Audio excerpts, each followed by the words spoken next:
এই আয় খাও খাও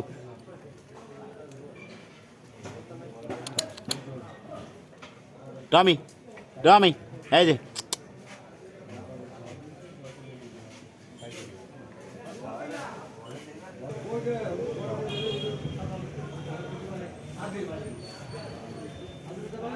তোমার পুকুরে কি অবস্থা?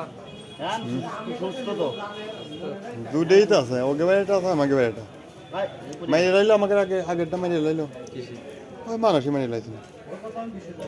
আরে দাদু আমি সাথে যদি কোভিড গিয়ে শিখতাম, যেটা দিনে মারছে না ওরে 1 মাসের মধ্যে আমি উপরে পাঠা দিতাম। আমার মাঝে মাঝে ইচ্ছা হয় যে আমি শিখে আসি। থাকো, চলে গেলাম। চলো।